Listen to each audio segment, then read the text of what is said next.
Boa noite a todos. Boa noite, boa noite. Tá ótimo, maravilha. Tá ótimo, tava virando aqui para ler, mas deu certo. Bom, então se o som tá ótimo, a gente começa. Então hoje nós estamos aqui para o nosso 14º culto de Evangelho no Lar. Nós estamos muito felizes com essa caminhada que a gente tem feito aqui. Como nós comentamos na semana passada, nós, graças a Deus, conseguimos terminar todo o capítulo 7 do Evangelho segundo o Espiritismo.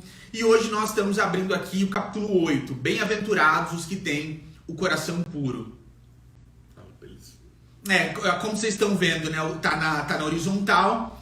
E aí vocês vão virando aí, que eu acho que dá certo. Ele não vai... O Instagram ele não fica mudando, mesmo que o rotativo do celular esteja ligado. É só vocês virarem que vocês vão conseguir assistir de uma forma bem adequada e mais confortável. A gente sempre lembra que é a dinâmica do culto do Evangelho no Lar. Então, como a gente tem feito toda quinta às 8h30, hoje nós precisamos começar aí com 10 minutinhos de atraso para a gente fazer uma reconexão. A gente teve um problema com a internet, então a gente trocou aqui e a gente precisou desses 10 minutinhos. Mas como a gente tem feito toda quinta às 8h30, a gente crê de coração que os Espíritos, eles vêm em nosso favor, eles vêm participar conosco. E nesse sentido a gente sempre lembra os nossos irmãos e irmãs, especialmente aqueles que têm alguma demanda na saúde, para deixar aí separar um copo de água, orando com fé. A gente crê que sempre recebe aquilo de que os nossos Espíritos precisam. Para a gente começar e entrar propriamente no capítulo 8, o Geraldinho vai entrar conosco. Antes eu vou fazer uma oração breve para a gente se acalmar e todo mundo aí aumentando o foco e para todos nós podermos extrair o máximo possível desse capítulo 8, que é maravilhoso. Então vamos lá, pessoal. Nosso Deus, nosso Pai, de infinitos amor, misericórdia e justiça. Inteligência suprema, causa primária de todas as coisas. Jesus, nosso divino amigo, nosso mestre, salvador e redentor, Cordeiro Santo, Cordeiro de Deus, o amor das nossas almas. Maria, nossa Mãe Santíssima, em cujos braços nós temos encontrado afeto, carinho, compaixão, para seguir em frente nos dias difíceis. E toda a espiritualidade amiga, que nesta ocasião nós cumprimentamos no nome do nosso amado e saudoso codificador, Allan Kardec.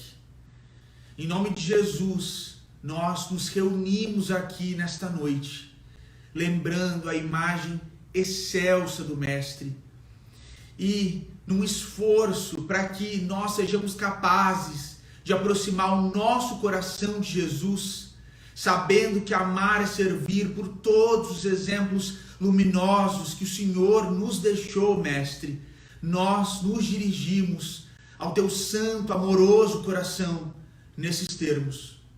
Senhor, fazei de todos nós que estamos aqui presentes instrumentos de vossa paz. Onde houver ódio, que nós levemos o amor. Onde houver ofensa, que nós levemos o perdão. Onde houver discórdia, que nós levemos a união. Onde houver dúvida, que nós levemos a fé. Onde houver erro, que nós levemos a verdade. Onde houver desespero, que nós levemos a esperança. Onde houver tristeza, que nós levemos a alegria. Onde houver trevas, que nós levemos a luz. Ó Mestre, fazei com que todos nós que estamos aqui, ansiosos pela tua presença, procuremos mais consolar que sermos consolados, compreender que sermos compreendidos, amar que sermos amados. Pois é dando que se recebe, perdoando que se é perdoado, e é morrendo que se vive para a vida eterna. Nós te amamos, Jesus, e o desejo absoluto e supremo das nossas almas na noite de hoje é registrar o teu Espírito, é sentir que o Senhor está próximo de nós, porque, como nós sempre dizemos, Mestre, tudo que nós fazemos, A nossa maior correria nesse mundo, nosso esforço é para que os nossos corações batam próximos do teu coração. Nós sabemos, Jesus, que nesse mundo nós enfrentaremos dias difíceis, de lutas, as dores mais acerbas, mas nós cremos que o teu nome é o alívio para tudo isso. Nós cremos, Mestre, que com o Senhor todo jugo é suave e todo fardo é leve. E nesse sentido, Jesus, crendo que o teu nome é uma esperança que nunca se apaga, nós pedimos com muita humildade, mas com muita também fé, Mestre, para que todos os nossos irmãos e irmãs que nesta noite padecem os sofrimentos mais atrozes, especialmente, como nós sempre dizemos, as mães que perderam seus filhos, os nossos irmãos e irmãs que estão doentes, os nossos irmãos e irmãs que se encontram nas ruas ansiosos pelo pão e pela água, que todos eles, nessa hora, Jesus, se lembrem do teu nome, e em se lembrando do teu nome, eles se lembrem, Jesus, que tudo passa. Céu e terra passarão, mas o teu nome é para sempre. No teu nome nós temos encontrado esperança, Mestre, para seguir em frente nos nossos dias mais difíceis. E nós cremos que nós vamos continuar no teu nome, encontrando tudo aquilo de que nós precisamos nesse mundo, porque o Senhor traz para todos nós a verdadeira água, a água viva que mata a nossa sede para sempre, que mata a sede do nosso espírito. Nós estamos aqui, Mestre, nesta noite, no esforço do Evangelho, pedindo para que o Senhor abençoe o nosso empreendimento, para que hoje, adquirindo mais conhecimento, introduzindo isso no nosso dia a dia, nós sejamos capazes de dar mais um passo em direção ao teu abraço. Nós ansiamos muito por isso, Jesus. Nós te amamos, Mestre, e pedimos para que o Senhor sempre esteja conosco, para que nunca nos falte trabalho na tua santa seara cristã e para que nunca nos falte uma atitude mental que nos torne capazes de realizar todo e qualquer trabalho a nós confiado. Seja conosco hoje, Jesus. Esteja presente aqui conosco. Nós te amamos. Que assim seja. Que assim seja. Graças a Deus. Bom, pessoal, o Geraldinho vai começar hoje conosco o capítulo 8 do Evangelho segundo o Espiritismo. Bom, o capítulo 8, como vocês sabem, tem o título Bem-aventurados os que têm puro o coração. O capítulo 8 do Evangelho segundo o Espiritismo, publicado por Allan Kardec em Paris em 1864, é o terceiro livro da codificação espírita que vai justamente nos apresentar a moral e a ética do Cristo como a religião espírita, a religião do amor e da sabedoria universais que todos podemos seguir em espírito e em verdade. E existem os seguintes subitens nesse capítulo: deixai vir a mim as criancinhas, pecado por pensamento, adultério, verdadeira pureza, mãos não lavadas, escândalos, se a vossa mão é motivo de escândalo, cortai-a, e nas instruções dos Espíritos, deixai vir a mim as criancinhas, e bem-aventurados os que têm fechados os olhos.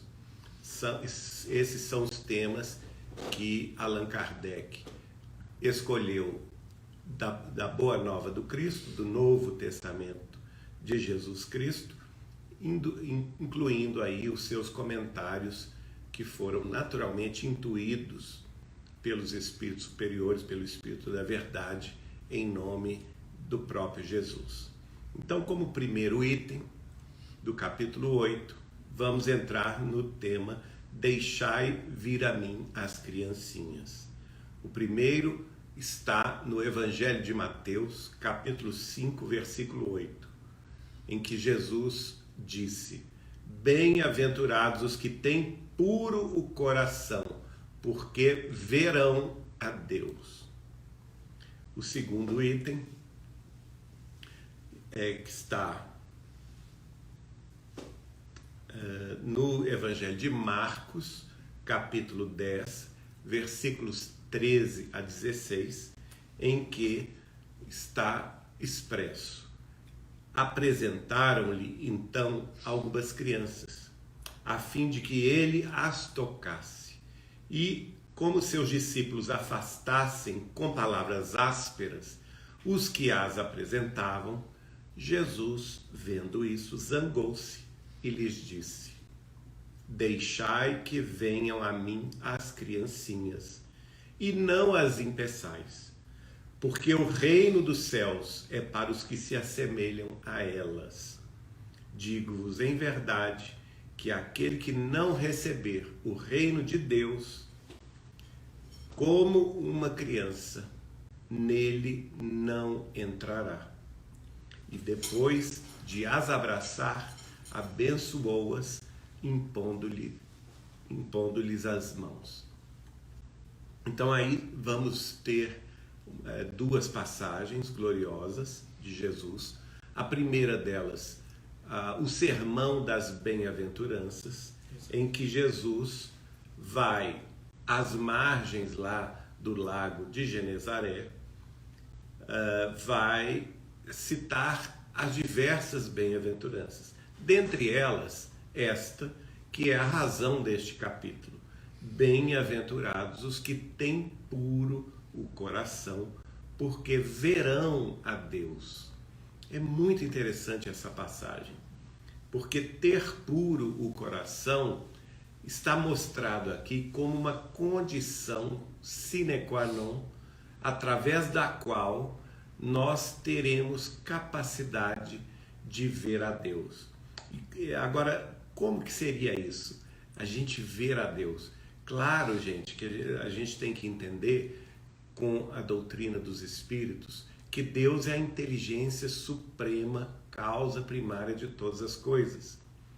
Então, ele não é uma entidade que nós vamos ver fisicamente, no sentido, ele não é, porque nós seres humanos temos o malveso de humanizar as coisas espirituais. Exato. De humanizar Deus e fazer Deus a nossa imagem e semelhança, quando é justamente o contrário, né? Deus nos fez a sua imagem e semelhança, e a imagem quer dizer o pensamento e a semelhança quer dizer o sentimento. Então nós temos na nossa condição evolutiva a semente divina em nós, através da inteligência. Ele é a inteligência suprema, causa primeira, causa primária de todas as coisas. E nós, os seres inteligentes da criação, que estamos a um longo processo evolutivo, desde o átomo até o arcanjo, como diz o Livro dos Espíritos, ampliando a nossa capacidade mental, a nossa capacidade cultural, intelectiva, a nossa inteligência, o nosso livre-arbítrio e as nossas conquistas de sabedoria. E por outro lado, nós temos a semelhança de Deus, a capacidade de amar. Claro que nós não vamos amar como Deus, mas temos a capacidade de amar aquilo que está ao nosso redor. Temos a capacidade de amar a natureza, amar a terra que nos abrigou nesta vida, amar os nossos animaizinhos domésticos, as nossas plantas, amar a nossa família, não é, mais direta, e também a família espiritual, aqueles com os quais nós nos sintonizamos, e assim sucessivamente. Posso? Pois não. Pessoal, olha que interessante essa parte aqui das bem-aventuranças, né? Bem-aventurados os que têm o coração puro, porque verão a Deus. O João Evangelista, ele define Deus na sua epístola como sendo o amor. Então ele fala: quem não ama não conhece a Deus, porque Deus é amor. Aqui a gente tem o próprio Cristo dizendo que os que têm o coração puro verão a Deus. Lá na questão 10 do Livro dos Espíritos, os espíritos superiores nos dizem que nós não temos sentidos para entender a natureza íntima de Deus. Então, olha que dica importante Jesus nos traz nesse processo de evolução para nós um dia entendermos Deus. Uma coisa, pelas palavras do próprio Cristo, a gente sabe: a gente vai ter que ter o coração puro. E talvez nesse estágio do coração puro, entendendo o que é o amor e também amando mais, a gente abra esse sentido que falta para a gente entender a natureza íntima de Deus. Passa. Exatamente. E aí, gente, a gente vai ver o seguinte: a pureza de coração está relacionada diretamente ao sentimento. Está diretamente relacionada à capacidade de amar. Então, todos nós, eu acho que já experimentamos isso quando nós amamos as pequenas coisas da vida, um pôr do sol que a gente admira, não é? A noite estrelada que nos engrandece de admiração sobre a extensão do universo, e muitas vezes entramos num estado de êxtase espiritual, contemplando as maravilhas da natureza, por exemplo, quando amamos os nossos animaizinhos domésticos, com aquela pureza através da qual eles se aproximam de nós e nos encantam, não é? Sem falar, obviamente, no amor das almas gêmeas que se encontram, no amor em família, dos pais e mães para com seus filhos e vice-versa, e assim sucessivamente. Então, nesses momentos de profundo amor, quando você realmente ama, você está despido de exigências, você está despido de desconfianças, você está amando com pureza. E neste momento você sente Deus, você vê a Deus, não é? Você tem condição de se maravilhar com Deus através do amor que você sinta. É nosso pensamento. E aí o segundo trecho é o que fala das criancinhas, que tem a ver... É claro que Kardec não escolheu esses dois trechos aleatoriamente, ele quis vincular uma coisa à outra, e Jesus vai dizer que venham a mim, deixai que venham a mim as criancinhas, né, e não as impeçais, porque o reino dos céus é para os que se assemelham a elas. Ora, então é novamente um tópico de pureza. O que Jesus estava querendo dizer com isso? As crianças na terra, no mundo terrestre, são mesmo esse toque de pureza. Elas chegam no mundo com a mente zerada, esquecidas do passado multimilenar, né? Quando nós encarnamos, Deus nos dá essa condição, esta bênção de esquecer o passado culposo ou delituoso de sucessivas encarnações, para que a gente nasça numa família e tenha condição de começar do zero, se reerguer através do amor de família, através das afinidades que se estabelecem nas amizades, na família espiritual, nos estudos e assim sucessivamente. E com isso, assemelhar-se às crianças, Jesus novamente está nos convidando a estarmos abertos, sem preconceitos, sem exigências, não é? A conhecer, a buscar, porque a criança é a primeira coisa que ela quer fazer é conhecer o mundo à sua volta. E ela pergunta o porquê, ela quer entender como funcionam as coisas, ela está aberta ao conhecimento. Ela pergunta para a mãe, ela pergunta para o pai, para os irmãos mais velhos, para os amiguinhos da escola, para a professora da escola. A mente, o coração dela não tem preconceitos, ela está aberta ao conhecimento, ela está aberta ao amor. E assim também Jesus fala, para que a gente entenda o reino de Deus ou o reino dos céus, é preciso que a gente esteja assim, com o coração aberto, como as crianças. Então, digo-vos em verdade, que aquele que não receber o reino de Deus como uma criança, ou seja, o que é o reino? O que Jesus quer dizer com receber o reino de Deus? É receber a boa nova que ele estava trazendo. porque Ele é a grande resposta dos céus à terra. Enquanto toda a angústia do povo hebreu, toda a angústia também dos degredados de Capela, dos degredados de Aldebarã, aqueles todos que vieram para a terra expiar as suas faltas de outros planetas, de outros sistemas estelares, todos foram acolhidos por Jesus, recebidos por Jesus na terra e começaram a reencarnar e criaram aqui civilizações que chegaram ao seu ápice com conquistas notáveis, conquistas maravilhosas, mas todos foram convidados inicialmente a buscar o reino de Deus. Então, todos sofreram, fizeram um caminho de angústia, de questionamentos, de ansiedades, não é? O próprio Velho Testamento, que vai desde Moisés até João Batista, e ele vai nos mostrar justamente todo aquele anseio do povo hebreu pelas respostas celestes às suas profundas indagações filosóficas.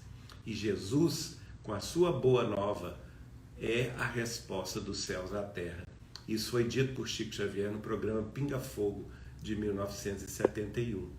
Então ele estava querendo dizer justamente isso, que todos nós, quando recebemos a boa nova do seu evangelho de amor e sabedoria, dentro da simplicidade, dentro da boa vontade de aprendizado, dentro de uma abertura de coração e de uma abertura mental, como as crianças têm para com as novidades, não é? Lembrando que o próprio evangelho é chamado de boa nova. Então é uma novidade excelente. Eu me lembro até um fato curioso, que um repórter chegou para o Chico Xavier, certa ocasião, e perguntou a ele: o seu Chico Xavier, eu gostaria de saber, o senhor diz, e os seus seguidores dizem que o Espiritismo é o segmento do cristianismo, que a doutrina espírita é uma doutrina cristã. De modo que eu gostaria de perguntar ao senhor qual que é a novidade que o Espiritismo traz. E ele falou: a novidade é sempre a mesma, é a boa notícia de Jesus, é a boa nova do Evangelho de Jesus, que para nós ainda continua sendo, e ainda por muitos séculos será, a novidade celeste. Então, para recebermos de boa mente e de bom coração esta boa nova, nós temos sim que nos assemelhar a essas crianças. E por isso Jesus as abençoou. Aí vem o comentário de Allan Kardec, o nosso querido codificador.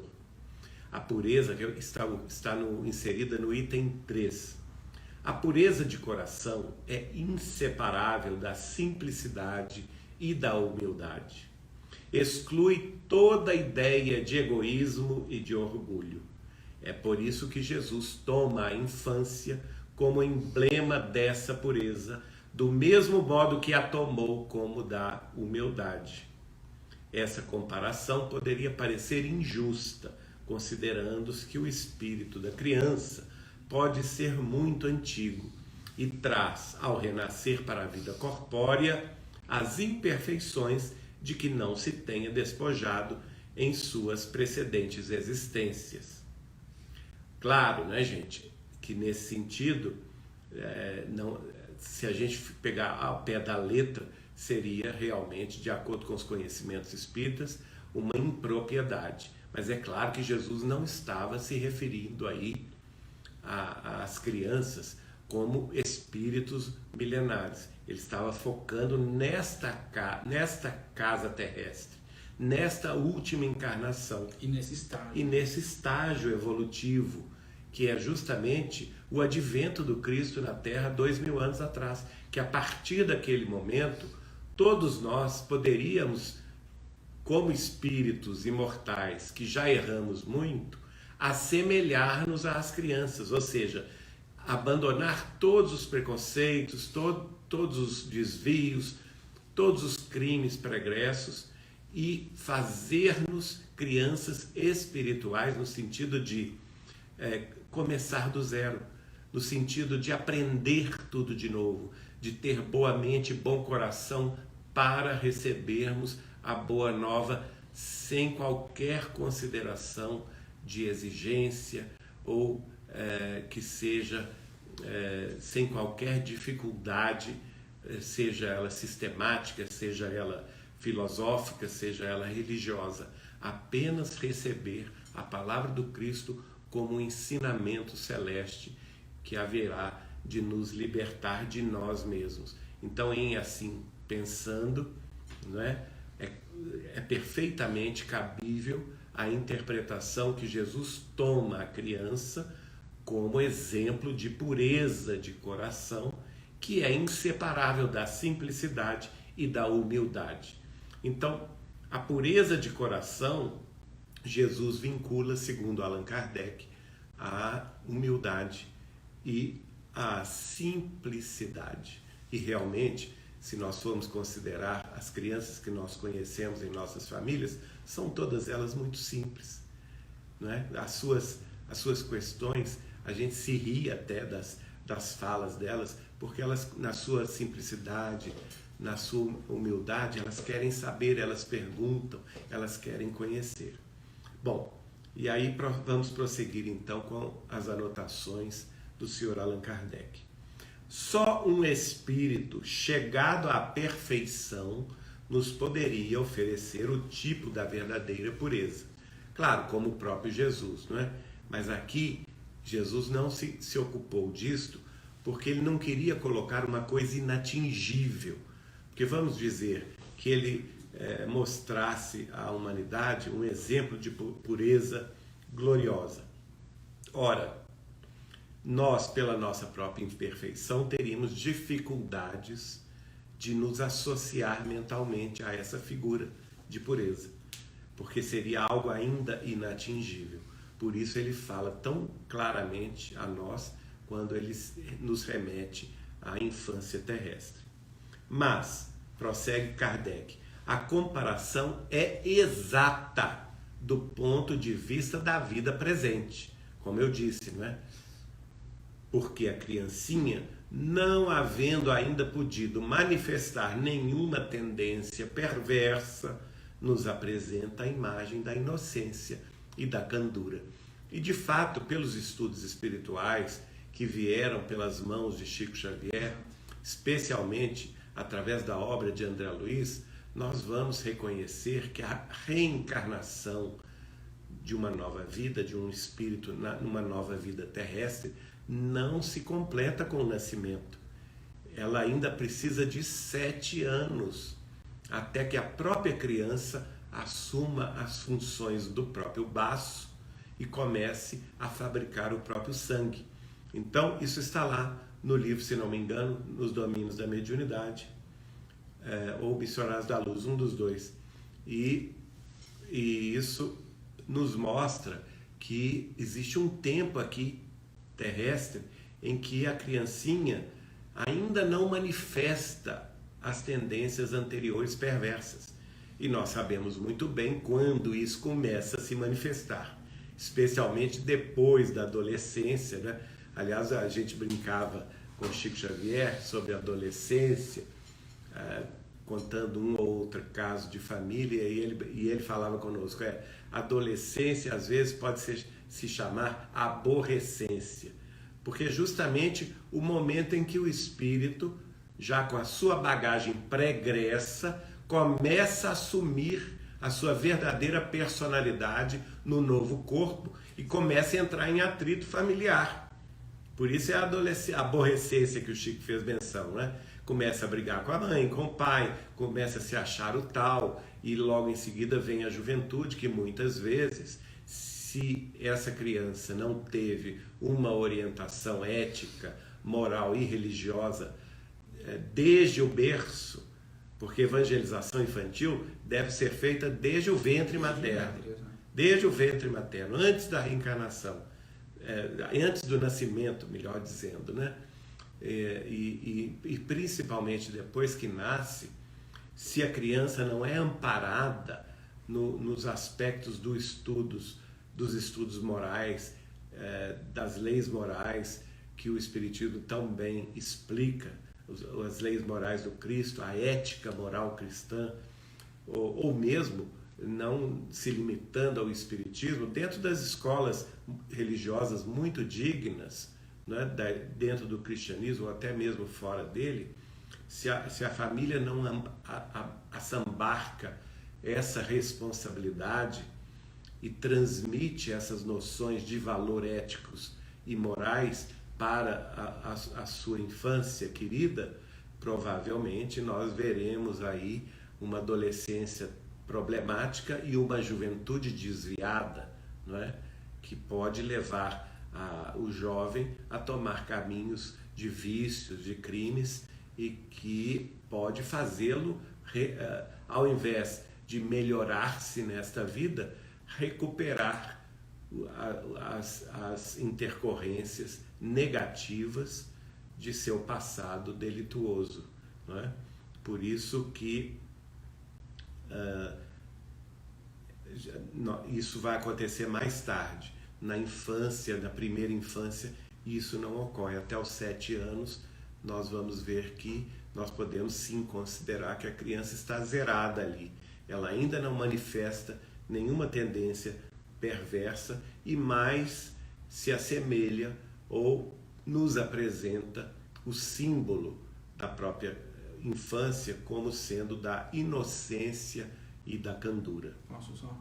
Pessoal, essa inocência, essa candura, o Espírito Clarencio no livro Ação e Reação explica que são presentes de Deus. Essa moldura da infância dentro, né, como o início do processo de uma nova encarnação, é um presente de Deus.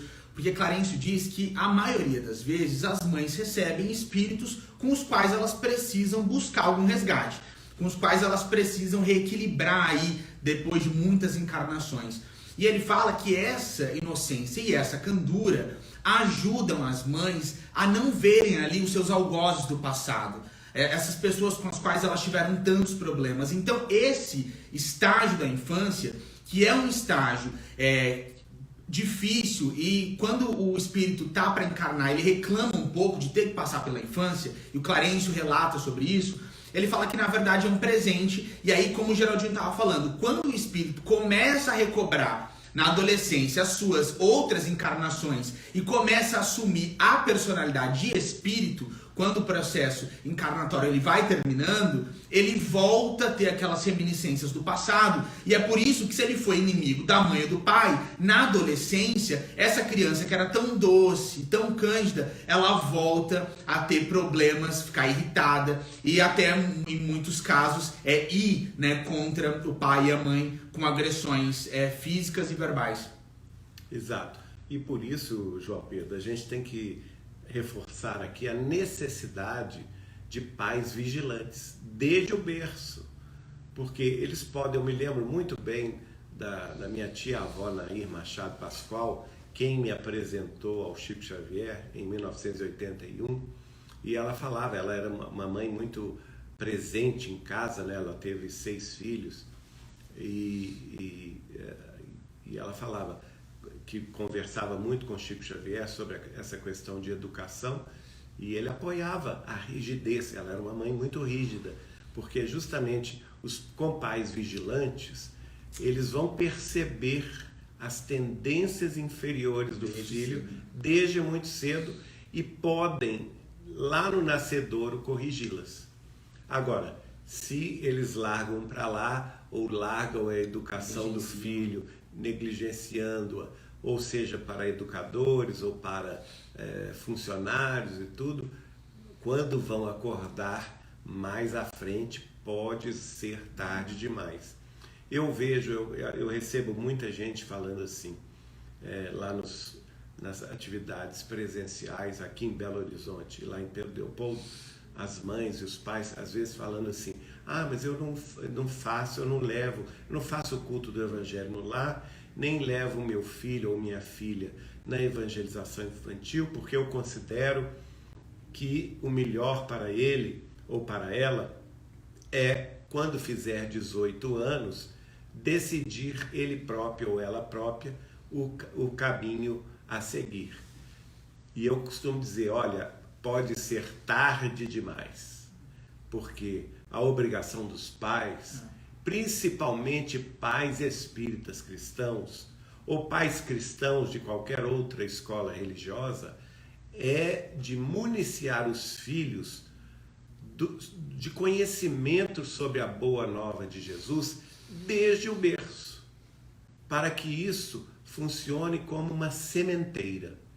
Pode ser até que o menino ou a menina não aceite ou não compreenda a princípio, mas essa semente já estará depositada na terra fértil de seu coração e lá na frente, quando ele precisar, ela vai desabrochar.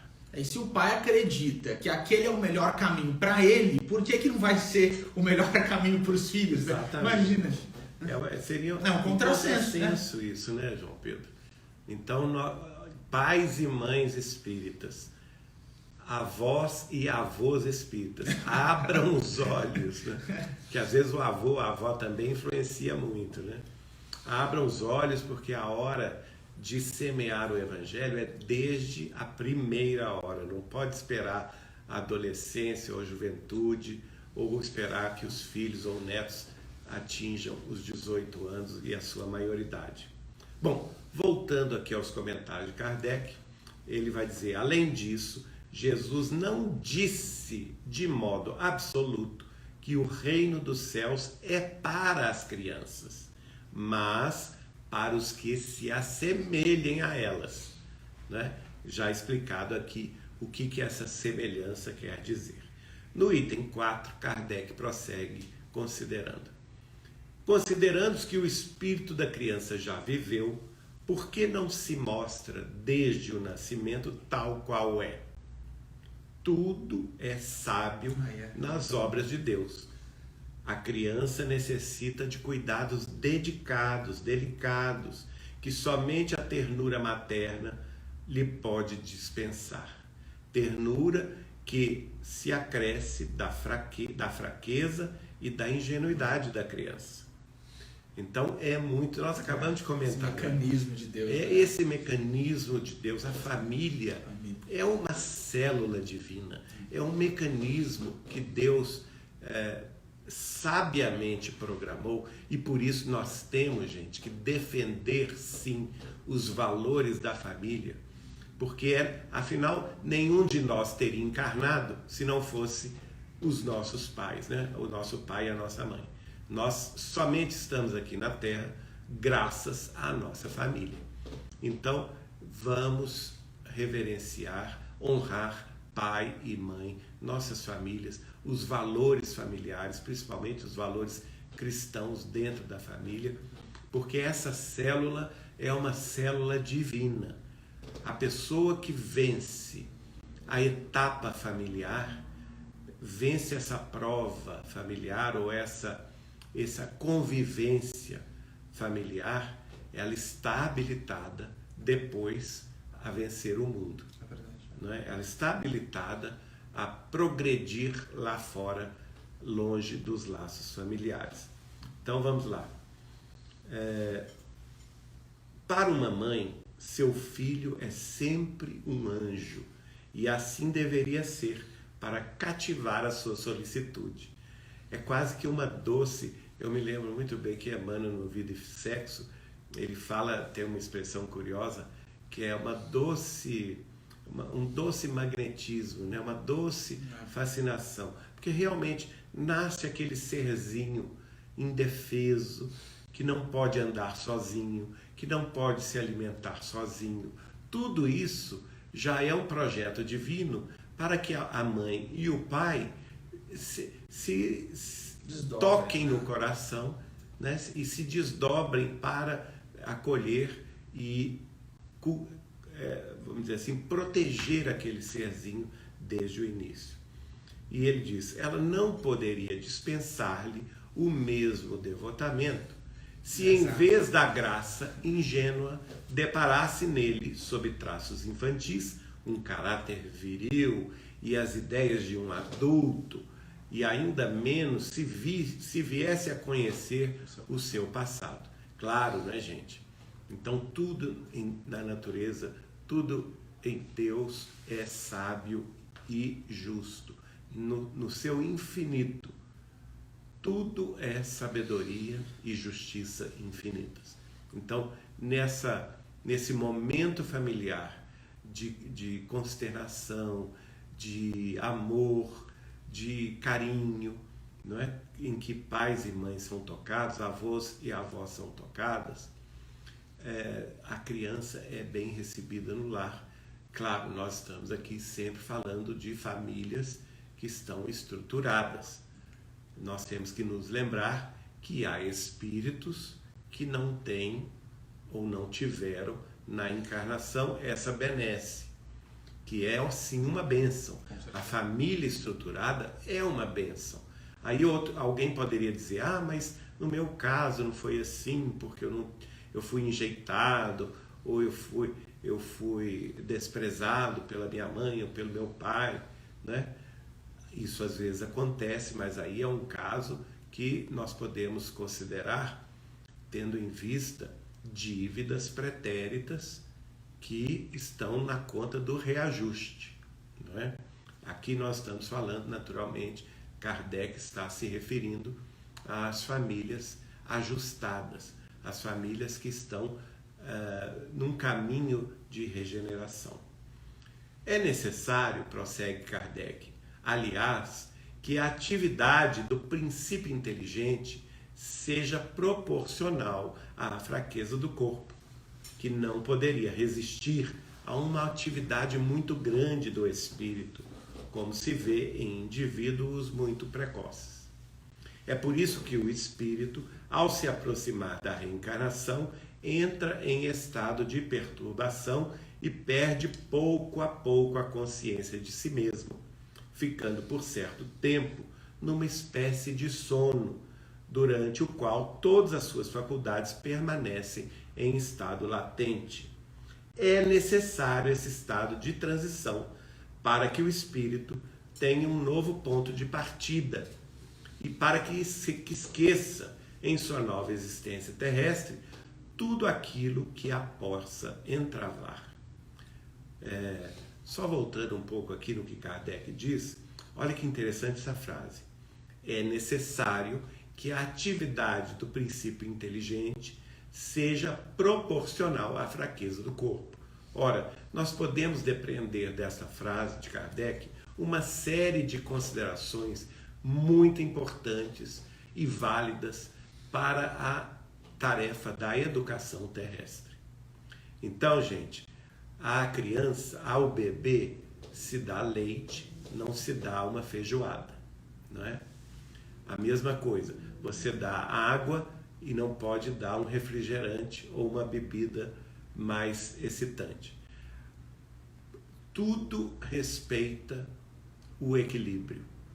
Então, a criança, ela não pode, naturalmente, ser municiada de assuntos que dizem respeito aos adultos. Ela precisa ser protegida na sua inocência, na sua infância, pelos pais, pelos mestres, professoras, pelos avós. Não se antecipa à criança problemas e sofrimentos ou atividades ou experiências que serão deste espírito depois que ele atingir a fase da puberdade, da adolescência, da juventude e da madureza. Isso é uma questão de lógica, de bom senso, que está faltando muito em nossa sociedade ultimamente. Então, é muito bom nós ouvirmos de Kardec isso, não é? Que tudo depende do ponto de vista da fraqueza daquele corpo, e à medida que aquele corpinho vai crescendo, a sua capacidade, vejam bem, a criança entra na escola, de princípio ela vai ter aqueles movimentos lúdicos de aprender com a professora em brinquedos, em referências, mais lúdicas, mas depois ela se candidata a novos conhecimentos no banco escolar, ela é exigido dela mais estudo, provas, não é? E assim o corpo vai crescendo, a capacidade mental, intelectual e cultural vai desabrochando e ela vai seguindo passo a passo até atingir a adolescência, depois a juventude e depois, desde o jardim da infância até a universidade, nós vamos ver aí o espírito assumindo de volta as rédeas da sua própria condução, da condição da própria vida, mas de uma forma renovada pelas influências que ele teve da família ajustada e também de uma boa escola, de um bom mestre, de uma boa professora. Bom, aí o seu passado, diz Kardec, no entanto, passado da criança, não é? No entanto, reage sobre ele, renasce melhor, mais forte, moral e intelectualmente, sustentado e secundado pela intuição que conserva da experiência adquirida. Então, nós vamos ver, por exemplo, que as tendências emotivas, as tendências também de aptidões profissionais vão surgir a partir aí da adolescência e vão se materializar com mais vigor na juventude. E esse espírito, já assumindo a condição da própria vida, vai ter mais noção, vamos dizer assim, do que ele pode fazer com as suas tendências pretéritas na nova encarnação. Kardec ainda diz o seguinte: a partir do nascimento, suas ideias retomam gradualmente seu impulso, à medida que os órgãos se desenvolvem, podendo-se dizer que, no curso dos primeiros anos, o espírito é verdadeiramente criança, porque as ideias que formam o fundo de seu caráter ainda estão adormecidas. É o que nós dissemos, eu e João Pedro, agora há pouco, né? Nessa primeira infância, é a fase principal que pais e mães, que avós e avós, tios e tias podem aproveitar para trazer à criança os ensinamentos da ética e da moral cristãs, que serão para ela baliza para o seu futuro, o caminho, a verdade e a vida, através do qual ela poderá ter uma vida honesta, digna, para se superar, para progredir espiritualmente e ser uma pessoa útil na sociedade, colaborando com o progresso de todos. Durante o tempo em que seus instintos se conservam sonolentos, ele é mais flexível e, por isso mesmo, mais acessível às impressões que podem modificar a sua natureza e fazê-lo progredir, o que torna mais fácil a tarefa imposta aos pais. Tá aí. Gente, Kardec mais claro, impossível, não é? Então tem muita gente aí que precisa voltar, mesmo aqueles doutores em pedagogia. Sabe que Kardec é Pestalozzi. Exatamente. O João Pedro está lembrando uma coisa importante aqui. Kardec foi aluno de um dos maiores educadores da história, exato, que reformou a educação europeia no século XIX, que foi Pestalozzi, lá na cidade de Verdun, na Suíça, não é? E como tal, ele tinha perfeita noção do que ele estava falando. Ele não estava falando aqui como um leigo, ele estava falando, inclusive, como pedagogo que era, professor que era, não é? Então, e conhecedor das questões humanas, não é? Inclusive, na biografia dele, há uma coisa curiosa, porque lá em Verdun, na escola do Instituto de Pestalozzi, e Pestalozzi na Suíça, ele abrigava todas as correntes religiosas da época, lembrando que a Suíça no passado tinha abrigado os calvinistas, reformados. Então havia uma grande parte da sociedade suíça que já seguia os ensinamentos do protestantismo. Estava muito próxima também do que depois seria a Alemanha, não é? Muito próxima da Bavária, que seguia também as mesmas inclinações, assim como a Áustria e a Hungria. E do outro lado, estava próxima também da França, mais católica, da Itália, mais católica, não é? E Pestalozzi tinha que abrigar a todos com muito respeito e fazer com que os alunos não se repelissem por questões de crença. E Kardec, isso está na biografia de Kardec, como aluno dele ainda, foi uma das suas principais preocupações, né? Encontrar uma maneira de unir todas as crenças sem que elas se digladiassem entre si. Ele já tinha, mesmo antes de codificar a doutrina espírita, ele já tinha esse senso moral aguçado, né, que o fez trabalhar como educador que ele foi, sempre com o sentido de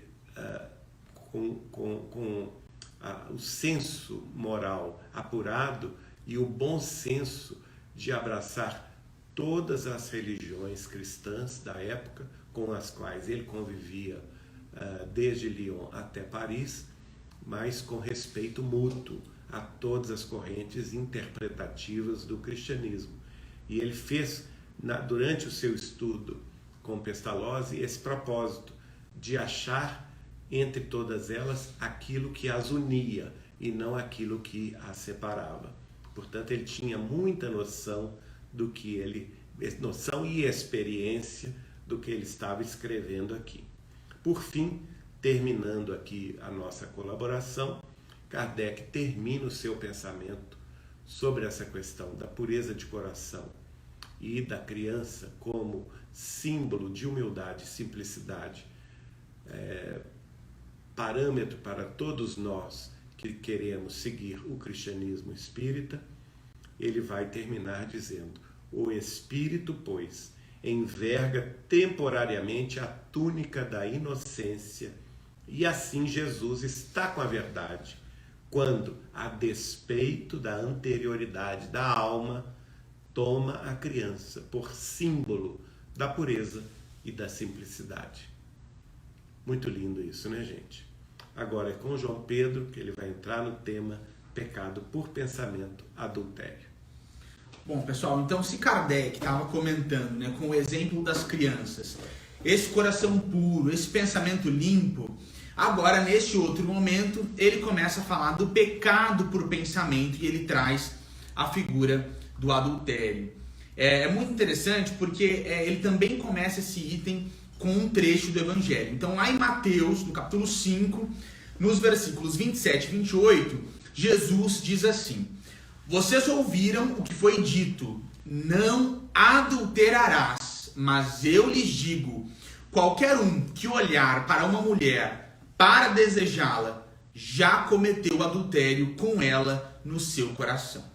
Então Kardec começa explicando para a gente essa passagem que é muito emblemática, né? Jesus falando da força do pensamento. E se nós estávamos pensando nesse pensamento puro, agora a gente está pensando num pensamento que cobiça a mulher do outro, que tem aí essa sensualidade tão, né, enroscada e tão orgânica, esse pensamento que de alguma forma é sujo. E aí qual o efeito desse pensamento em termos práticos? O Kardec começa explicando que nós devemos tomar a palavra adultério de uma forma mais ampla e de um sentido mais genérico.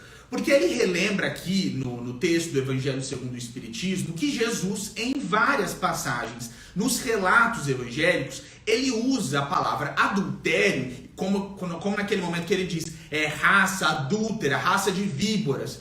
Quando ele fala aquilo, ele usa o adultério como essa significação do pensamento sujo, né? Desse pensamento que está aí deturpado, que não está caminhando da forma como deveria. Porque Kardec, no livro dos médiuns, define pensamento como sendo o espírito encarnado. Então, no final das contas, é um espírito que está corrompido e com valor moral deturpado. Kardec fala que a verdadeira pureza, né, ela não está nos atos, mas no pensamento, porque aquele que tem o coração puro, como o Geraldinho estava falando anteriormente, entendo o coração puro, essa pessoa nem vai pensar no mal. Esse pensamento mal, ele não vai ser inerente a quem tem o coração puro. Porque, como a gente já disse, o pensamento é atributo do espírito, ao ponto de Kardec, no livro dos médiuns, dizer que pensamento é o espírito encarnado. E aí Kardec nos chama para a principal reflexão desse item. Ele pergunta se nós sofreremos as consequências de um pensamento mau, mesmo quando, né, ele não tenha produzido qualquer efeito. E aí a gente precisa entrar nesse ponto aqui, pessoal, na questão da força da mente. Né? Como nós sabemos, a mente ela não é um atributo do cérebro, ela é um atributo do espírito, é o espírito que tem a mente. Inclusive, hoje nos estudos, né, da neurociência, e qualquer livro de programação neurolinguística, em todos esses livros de meditação, é muito interessante porque um questionamento, né, que as pessoas, que os médicos e até os psicólogos que escrevem essas obras trazem pra gente, é que quando eles abrem, né, quando os profissionais da saúde abrem o cérebro de uma pessoa, ele encontra ali, né, uma infinidade de coisas, de nervos, ele tem muita coisa material. Agora, aquele cheiro de chocolate, aquela lembrança do bolo da avó, a lembrança da pessoa amada, tudo que é atributo da mente não se encontra no cérebro. Quando a gente abre a caixa craniana, nada disso está lá. Que é a prova de que a mente ela é esse algo a mais que nós espíritas sabemos ser o espírito. E aí, quando a gente pensa na força da mente, e aí a gente pensa, nossa, mas eu tive um pensamento ruim, eu vou ter que pagar por ele? Esse pensamento ruim que eu não coloquei em prática, então a gente pensa assim, a pessoa ela pensou o mal da outra, ela queria dar uma surra na outra. Ela não materializou isso, ela não foi lá e deu uma surra, mas ela pensou, materializou em termos mentais, ela ficou ali, né, gastando um tempo durante a tarde, durante a noite, durante a manhã, pensando que ela estava dando essa surra na pessoa. Será que esse pensamento ele influencia a vida da outra? Com o arcabouço de conhecimento que nós temos no Espiritismo, a gente sabe que sim. A força da mente, ela é real. Então uma pessoa que se coloca, se dedica a pensar o mal de outra de forma reiterada, é óbvio que ela vai interferir na vida dessa pessoa, porque ela vai se tornar um obsessor vivo. Porque a obsessão, ela é essa ligação entre espíritos encarnados e desencarnados, ou entre espíritos encarnados e espíritos encarnados. Então, quando a gente pensa, não teve, né, um efeito material, a pessoa não foi lá e bateu na outra, mas isso não significa que algum mal ela não causou a essa outra pessoa. Então é claro, gente, que se ela, de repente, produzir um efeito negativo através da força do pensamento, ela vai ter que resgatar isso. E aí quando a gente pensa, né, como Kardec traz aqui a reflexão, mesmo que ele não tenha produzido qualquer efeito, a gente sabe, Kardec traz isso pra gente, que isso é muito relativo. O efeito pode não ser necessariamente, do exemplo que a gente trouxe, aquela surra, da pessoa levar aquela surra, mas de repente pode ser numa briga com o filho, porque a pessoa tá obsidiada, numa briga com o marido, em bater um carro, em falar coisas que ela não deveria, em ter uma conduta na vida dela desequilibrada, porque ela está com um obsessor encarnado. Óbvio que a culpa ela é proporcional. Então, a pessoa ela vai ter a consciência manchada proporcionalmente ao mal que ela causou, né? Então, quando a gente pensa assim, o mal pelo pensamento foi menor, então essa culpa consciencial ela seria menor, com certeza, essa culpa também seria menor e, como a gente está dizendo, absolutamente proporcional ao mal causado. Pode ir. Tem um caso que eu gostaria de lembrar, que está no livro que conta casos de Chico Xavier, lindos casos de Chico Xavier, que é justamente isso. O Ramiro Gama escreve sobre o assunto, ele testemunhou isso no Centro Espírita Luiz Gonzaga, de Pedro Leopoldo, quando o Chico recebeu uma senhora passando muito mal, com muita dor de cabeça, e ela não tinha nada, ela tinha ido no médico, o médico não encontrou nada. E então o Dr. Bezerra foi, através do Chico, deu um passe naquela criatura. e depois falou com o Chico. Não, Chico, o que ela teve é uma desavença com o marido, não é? E embora ele não tivesse levantado a mão contra ela ou feito qualquer coisa no sentido verbal com ela, o pensamento dele de raiva, de ódio da esposa pela desavença à vida, foi para ela mesmo que um raio. Ela literalmente apanhou, entre aspas, do pensamento do marido, e esse apanhar virou a dor de cabeça, que os espíritos então desfizeram com o passe e com a oração lá no Centro Espírita Luiz Gonzaga de Pedro Leopoldo. Pessoal, esse caso que o Geraldinho lembrou é muito interessante. Eu também lembrei dele agora que o Geraldinho trouxe. Eu não tinha pensado na hora que eu estava lendo o Evangelho, mas eu lembrei desse caso agora. É interessante porque o Chico conta e o Ramiro Gama relata que durante a reunião ele viu um fio preto fluídico saindo do ouvido dela. E aí o Chico, conversando com o Dr. Bezerra, isso que o Geraldinho falou, o Dr. Bezerra fala, ele agrediu a esposa em termos fluídicos. Ele não agrediu fisicamente, mas fluidicamente ele teve sim essa agressão contra a esposa. É um caso muito elucidativo realmente. E aí, pessoal, nesse contexto aqui, Kardec traz pra gente, né, essa questão do adultério, que é um tema um tanto quanto espinhoso. E aí, pra gente falar de adultério, né, como a gente tá falando aí do cometer adultério por pensamento, eu pensei que é interessante a gente pensar algumas coisas, né? E a primeira delas é o que porque para haver um adultério tem que haver um compromisso entre duas pessoas, né, que foi ali vilipendiado. Então a gente precisa pensar no que é o casamento na visão espírita. E o Emmanuel, no livro Vida e Sexo, e aí o livro Sexo acaba sendo um grande arcabouço aqui pra gente conhecimento, né, no tema de hoje, o Emmanuel diz que o casamento, obviamente, em termos espirituais, e na visão espírita, ele não vai ser um contrato, né? Porque duas pessoas assinaram um contrato, elas estão casadas. O casamento espírita, na visão espírita, ele é esse compromisso espiritual que duas pessoas assumem.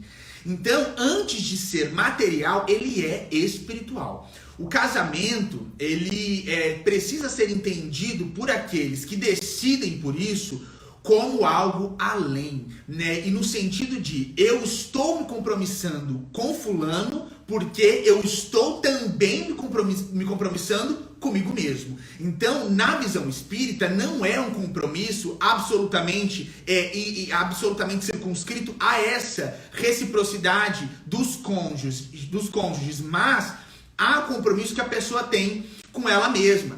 E aí quando a gente pensa, né, e o Emmanuel, ele traz muito isso pra gente no Vida e Sexo, da traição aí na visão espírita, e o Emmanuel explora pra gente, ele fala que a pessoa que foi traída, a situação dela espiritualmente pode ficar muito complicada.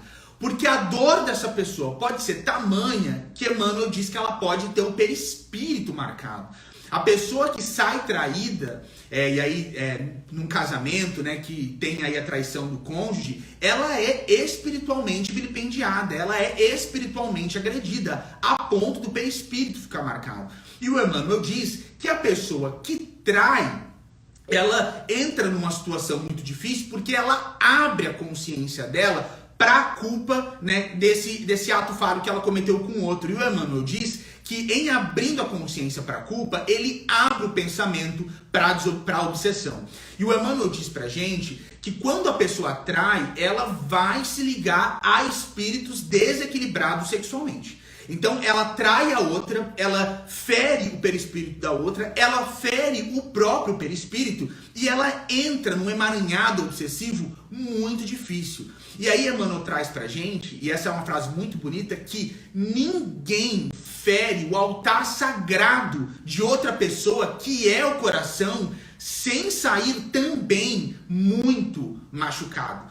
Então essa questão do casamento na visão espírita, de um compromisso entre duas pessoas, é muito mais sério do que a gente imagina. E aí o Emmanuel explica que no futuro o adultério ele vai ser classificado como no rol das patologias das doenças da alma. No futuro nós entenderemos que essa é uma coisa tão séria que é uma patologia. E aí, gente, a gente precisa, nesse contexto aí que a gente está falando do adultério e da traição, lembrar que na questão 701 do Livro dos Espíritos, os espíritos superiores, eles esclarecem que a abolição da poligamia, ela marca um progresso social. Então, a poligamia, a pessoa que está se dedicando ali à promiscuidade, ela está retroagindo em termos materiais na própria existência. Porque a poligamia, ela é o passado. O futuro espiritual não tem nada a ver com promiscuidade. E isso está na questão 701 do Livro dos Espíritos. Os Espíritos explicando muito bem com Kardec. E aí, quando a gente fala de adultério, a gente não poderia se esquecer da figura emblemática, né, nos evangelhos da mulher adúltera. E aí o Emmanuel explica pra gente, a gente está falando ali, né, daquela mulher que está descrita ali no capítulo 8 do Evangelho de João, né, que ela foi pega em adultério, e aí Jesus lindamente não dá bola para aqueles homens que queriam apedrejá-la, porque a pena jurídica para uma adúltera era a pena de morte pelo apedrejamento. Então Jesus para na frente de todas aquelas pessoas, né, e fala aquela lição que está para sempre marcada na nossa consciência. Se alguém estiver sem pecado, que seja o primeiro a atirar uma pedra nessa mulher. E aí o Emmanuel, no Vida e Sexo, fala pra gente que Jesus deu essa lição no contexto do adultério, no contexto de uma mulher adúltera, porque a humanidade já errou muito nas encarnações passadas no âmbito do sexo, no âmbito desse amor conjugal. Emmanuel fala que Jesus falou isso porque quase ninguém, né, e aí a gente tem que sempre fazer a exceção dos espíritos missionários puros que descem, né, como foi o caso do próprio Cristo, um grande missionário que desceu em nosso favor, mas a grande regra é que todo mundo, nas encarnações passadas, errou muito em matéria de desequilíbrio sexual. Então Emmanuel fala pra gente, quando Jesus fala, quem estiver sem pecado, atire a primeira pedra, que Jesus está falando, né? Quem verificar no fundo da própria consciência que não errou, tendo em vista essa inclinação tão deteriorada das encarnações passadas, que atire a primeira pedra. Porque todo mundo tem muita culpa no cartório nesse sentido. E aí eu também quero que a gente reflita aqui na questão do adultério, quando a gente pensa ao casamento, que é um compromisso majoritariamente muito difícil. Por quê? A dona Laura, e aí é muito interessante a fala dela para o André Luiz, ainda no Nosso Lar, o primeiro livro da coleção, a dona Laura fala para o André Luiz, quando o André Luiz encontra aquela família de 3, né, 2 mulheres e um homem, né, porque eles estão ali trabalhando num equilíbrio, né, para que eles todos, do Tobias, para que todos eles possam seguir, a dona Laura chama o André Luiz e explica para ele que em matéria de casamento é muito raro, mas acontece, que 2 almas gêmeas se encontrem. Então a maior felicidade na Terra seria o encontro de 2 almas gêmeas. Mas isso é muito raro. Ela fala que é um pouco mais fácil, mas também muito difícil, que 2 almas muito afins se encontrem. Então ela fala, tem o encontro das almas gêmeas, que é uma maravilha, tem o encontro das almas afins, que também já facilita um pouco a convivência conjugal, mas ela fala que a grande regra do casamento no planeta Terra, do casamento ainda no estágio evolutivo em que nós estamos, é que os cônjuges estejam em processo de resgate.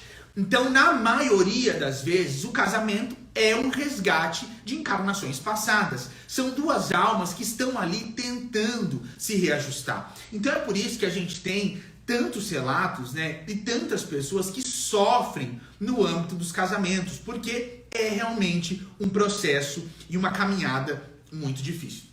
E aí, lembrando que Emmanuel traz pra gente, quando a gente está falando de adultério, isso como uma coisa muito séria. Pra gente, ao assumir esse compromisso, não pensar em vilipendiar, em agredir o coração do outro. Porque quem comete adultério vai ter que lidar com uma culpa muito forte. E aí, eu queria terminar aqui falando, ainda nesse contexto do adultério, falando dessa mulher adúltera, que no livro Pontos e Apólogos, o Humberto de Campos, né, que nesse livro assinou como Irmão X, ele traz pra gente uma explicação muito interessante do caso da mulher adúltera. E ele fala pra gente que quando Jesus acalmou aquela multidão e salvou aquela mulher do apedrejamento, uma figura ali evangélica ficou muito irritada. E essa figura é Pedro. O Humberto de Campos conta que Pedro ficou muito irritado com Jesus quando Jesus impediu o apedrejamento daquela mulher. E quando Jesus se afastou da cena toda ali, falou para aquela mulher, vai, não peques mais, Pedro foi ao lado de Jesus reclamando muito. E Humberto de Campos conta que ele falava, mas mestre, uma mulher adúltera, se essa mulher foi pega em adultério, ela merecia o apedrejamento, porque o Senhor, ao perdoar uma mulher adúltera, não estaria dando um mau exemplo para as crianças, não estaria dando um endossamento aí para o adultério, não estaria, em algum termo, tirando a santidade da família. E Humberto de Campos conta que Jesus foi caminhando e ouvindo Pedro com muita calma. Jesus foi caminhando, ouvindo a reclamação de Pedro, e Pedro ali descendo a lenha. Essa mulher uma adúltera, eu acho que tudo que aconteceu foi muito errado. E aí Jesus traz a primeira indagação para Pedro. Mas será que o contexto todo que a gente entendeu ali do que estava acontecendo é o verdadeiro contexto? Será que essa mulher não foi levada a estar nessa situação? Será que a situação é muito mais complicada do que parece aos nossos olhos? E aí Pedro fala, mas se tiver um algoz, eu não sei quem é o culpado, mas alguém tinha que pagar por isso. Se o adultério aconteceu, alguém tinha que ser apedrejado, alguém tinha que pagar. E Jesus continuou ouvindo com muita calma a reclamação de Pedro.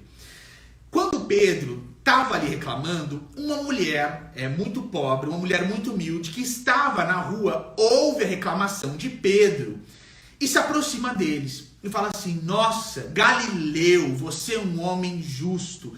Porque a mulher ouve justamente o momento que Pedro fala, se tem um culpado, a gente tem que ir atrás dele, a gente tem que ir atrás desse homem, fazê-lo pagar. E a mulher ouve exatamente nesse momento e chama ali para Jesus. E Pedro chama os dois e fala, nossa, eu ouvi você falando, se referindo a Pedro, e você está certíssimo, porque a situação não foi assim. E aí a mulher fala assim, essa mulher adúltera, que foi pega ali por aqueles homens que queriam apedrejá-la em praça pública, ela é filha da minha irmã, que é cega, doente e muda. Essa mulher é filha da minha irmã, ela é minha sobrinha. Nós duas vivemos de pedir esmolas, a gente vive pedindo esmola. E tudo que a gente tinha conseguido de esmola, um homem tentou furtar a gente, tentou assaltar a minha sobrinha para proteger o que a gente tinha conseguido. Entrou em luta corporal, corpo a corpo com aquele homem para proteger a nossa comida. E ele, quando ficou muito irritado e perdeu para ela na luta corporal, porque ele sabia que ela não vivia uma vida reta, ele saiu difamando para aqueles homens que ela era uma adúltera e pediu para ele apedrejar a minha sobrinha. E aí Pedro e Jesus ouvem aquela mulher, Pedro fica abismado e fala assim, onde está esse homem que fez isso com a sua sobrinha, que fez isso com a senhora? Vamos atrás dele que eu mesmo vou dar uma surra nele. E aí o Humberto de Campos conta que Pedro foi com os punhos cerrados até onde esse homem estava. E aí Jesus, muito sereno, foi caminhando ao lado de Pedro, porque Jesus já sabia a lição que ele ia dar para Pedro sobre julgamento.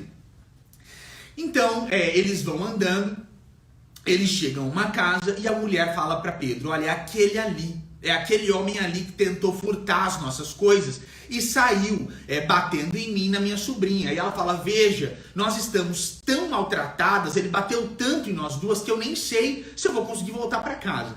E aí quando Pedro vê quem é o homem, ele leva um grande susto. Porque a gente tem no Evangelho notícias sobre a sogra de Pedro, que Jesus cura ela de uma febre, ela estava doente. E aí quando Pedro vê o homem de quem a mulher estava falando, ele vê que era o filho adotivo da sogra dele, irmão adotivo da esposa dele. E aí Pedro fica sem reação. Humberto de Campos fala pra gente que ele fica absolutamente chocado com aquela cena, porque ele foi pronto para dar uma surra no homem. Mas quando ele vê que é o irmão adotivo da esposa dele, aí tudo muda. E ele fica ali sem reação, sem saber como prosseguir. E aí Jesus traz para Pedro a grande lição, né, para nós nunca julgarmos, porque nós, se julgarmos, seremos julgados da mesma medida, mas para nós aprendermos a discernir.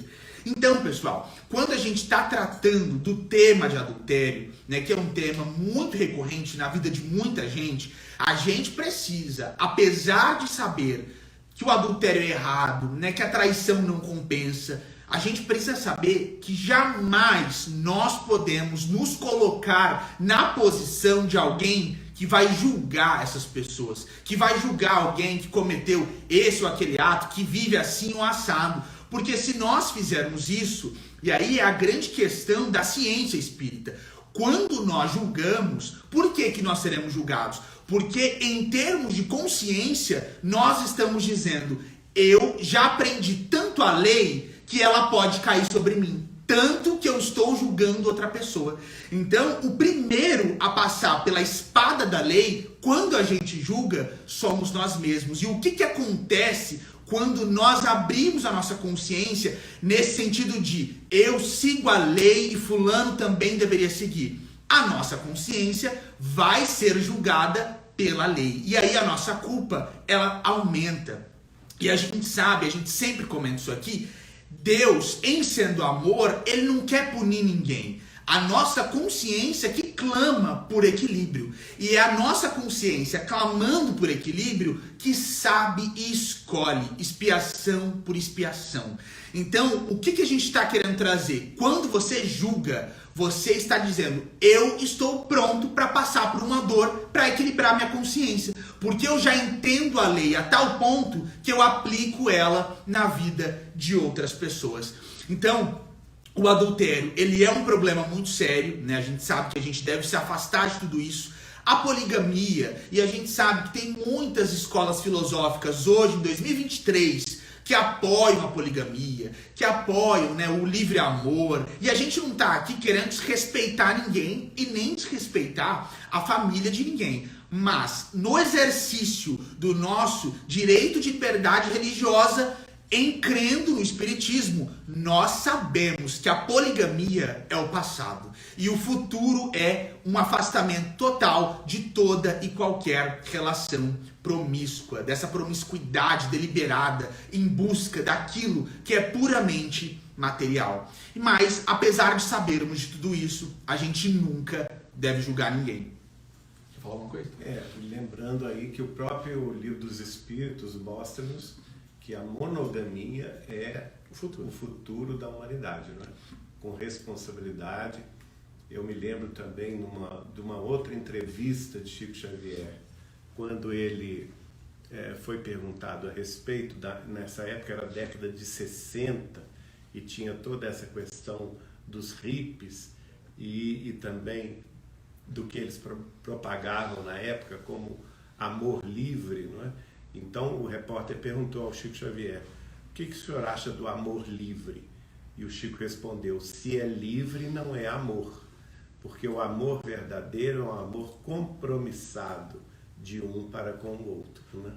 Então é muito interessante essa resposta do Chico, que ilustra bem esta fala aí do João Pedro no final. Bom, pessoal, então a gente vai parar por aqui, a gente já está com 1h30 de evangelho. A gente foi até o item, né, verdadeira pureza, mãos lavadas. Então na semana que vem a gente continua no capítulo 8. E agora, antes de nós fecharmos a live, né, fazendo aí como sempre o compromisso de que nós estaremos aqui na quinta-feira que vem às 8h30 da noite, mas antes de nós fecharmos, o Geraldinho vai trazer uma prece pra gente, para todo mundo se acalmar e pra gente fechar a noite em tom de agradecimento a Jesus. Lembrando também da água fluida, né? E lembrando aí, né, da água fluidificada, que agora é a hora que a gente vai bebê-la. Todos nós podemos colocar aí à nossa disposição um copo de água pura para cada um dos que participam do nosso culto do Evangelho. Então vamos agradecer a Deus neste momento. Vamos elevar o nosso pensamento com amor, com gratidão, genuflexos em espírito pela oportunidade gloriosa que podemos ter através da técnica, na internet, a possibilidade de unir os nossos corações em cidades distintas, em estados diferentes e até em outros países. Lembrando aqueles que estão nos hospitais, passando por problemas de saúde, operados ou necessitados de amparo cirúrgico. Lembrando-nos daqueles que estão privados de sua liberdade nas penitenciárias ou casas de recuperação. Lembrando também daqueles institutos de recuperação dos problemas mentais. Lembrando também todos os nossos irmãos e irmãs que padecem a provação da fome, da sede, do desamparo na vida pública, sem um teto, sem um agasalho, sem a bênção de um alimento que os possa favorecer na noite de hoje. Lembrando-nos também da infância desvalida, abandonada e, por vezes, relegada à orfandade ou aos orfanatos. Todos são nossos irmãos, todos são filhos de Deus, e neste maio que se inicia, estamos elevando as nossas preces, lembrando a figura excelsa de nossa Mãe Santíssima, Maria de Nazaré. Ela que recebeu no próprio ventre o Cristo de Deus, o Salvador e o Messias tão esperado, que trouxe-nos a boa nova da esperança e da alegria no seu Evangelho de amor e sabedoria. Ela foi mãe de Jesus. E por ser mãe de Jesus, ela é nossa mãe também. Nossa mãe querida, mãe dos desvalidos, mãe dos tristes, mãe dos desesperados e dos aflitos. Aquela que se arrogou a tarefa de socorrer os espíritos suicidas nos vales da sombra da morte. É a ela que recorremos neste instante para amparar a todos esses aqui citados, nos hospitais, nos orfanatos, nas cadeias públicas, na via em que estão os desabrigados e os abandonados de toda sorte. Lembrando-nos também dos asilos e casas de socorro aos irmãos em avançada idade ou em demência. Nossa querida Maria de Nazaré, seja conosco, abençoando este mês de maio, o mês de todas as mães, que tu representas. Que possas, Maria querida, amparar-nos neste momento, fluidificar as nossas águas, transmitir-nos com teu manto de esperança e amor, a força e a coragem que todos nós necessitamos para compreender a nossa própria necessidade de pureza de coração, de simplicidade da alma, de humildade do espírito, para nos tornarmos crianças, enfim, no sentido de abraçar a mensagem de teu Filho, nosso Mestre Senhor, com alegria e paz nos corações, a fim de que todos os nossos adultérios, todos os nossos desvios do passado remoto ou mais próximo possam ser superados pela lei de amor e caridade, pela oportunidade do serviço cristão que o teu Filho amado, em teu nome e em nome de Deus, nos proporciona. E que este serviço e este trabalho, que cada um de nós poderá sim realizar, junto às nossas famílias, pelos laços de sangue e pelos laços de afinidade espiritual, que todos nós arregacemos as mangas e nos enchamos de coragem, de perseverança, de fé e esperança para o novo alvorecer.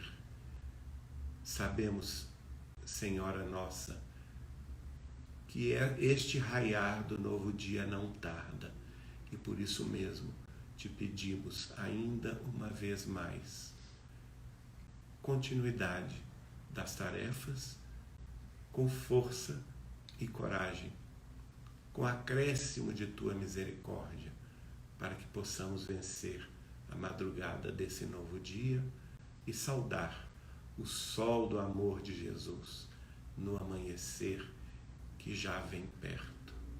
Que em nome de Deus assim seja.